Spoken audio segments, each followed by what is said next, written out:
নজর রাখবো পরবর্তী সংবাদে। বিশ্ব উষ্ণায়ন থেকে ভূগর্ভকে রক্ষা করতে গাছের যেমন প্রয়োজন, ঠিক তেমনি এই গ্লোবাল ওয়ার্মিং বা বিশ্ব উষ্ণায়ন কার্যত মানব সভ্যতার জন্য সবচেয়ে বড় ঝুঁকি হয়ে দাঁড়াচ্ছে। তাই এই বিষয়টিকে কেন্দ্র করে আগামী দিনে যেন ভূগর্ভস্থকে শান্ত রাখা যায়, পরিবেশ যেন সুস্থ থাকে, সবুজায়ন মোতায়েন থাকে, কার্যত সেই লক্ষ্যে আজ বৃক্ষরোপণ কর্মসূচি পালন করা হয়েছে।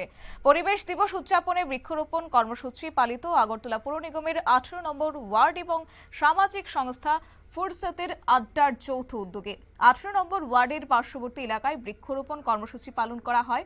এই বৃক্ষরোপণ কর্মসূচি পালনে স্থানীয় কর্পোরেটর অভিষেক দত্ত সহ সামাজিক সংস্থা ফুরসতের আড্ডার পরিচালক কর্তা ব্যক্তিরা উপস্থিত ছিলেন। কি বলছেন তারা, শুনুন। 17 নম্বর বিধানসভা অন্তর্গত 18 নম্বর ওয়ার্ড এবং স্থানীয় একটি সামাজিক সংস্থা ফুরসতের আড্ডা যৌথ উদ্যোগে আমার 18 নম্বর ওয়ার্ড অফিস সংলগ্ন এলাকায় একটি বৃক্ষরোপণ কর্মসূচি হাতে নেওয়া হয়েছে।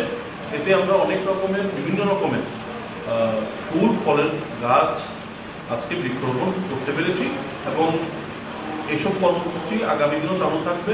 এবং আমি ওই সামাজিক সংস্থার যেই আমার যে গুরুজনরা আজকে আমার উপস্থিত হয়েছেন, আমাকে সাহায্য করেছেন এবং মেইনলি ওদের উদ্যোগই ছিল এটা, ওদেরকে আমি সাধুবাদ জানাই, ধন্যবাদ জানাই।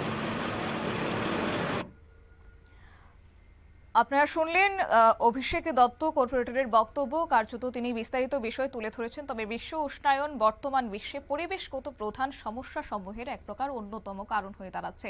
সেক্ষেত্রে এবার বিশ্ব পরিবেশ দিবসকে সামনে রেখে তাদের এই বৃক্ষরোপণ কর্মসূচি পালন করা হয়েছে, যেখানে এই বৃক্ষরোপণ কর্মসূচি পালনে উপস্থিত ছিলেন স্থানীয় কর্পোরেটর অভিষেক দত্ত, সামাজিক সংস্থা ফুরসতের আড্ডার পরিচালক কর্তা ব্যক্তিরা উপস্থিত ছিলেন। পাশাপাশি স্থানীয় এলাকাবাসী এদিন বৃক্ষরোপণ কর্মসূচি পালনে এক প্রকার এক কথায় বলা যায় উৎসবের মেজাজে আজকের এই বৃক্ষরোপণ কর্মসূচি তারা পালন করলেন।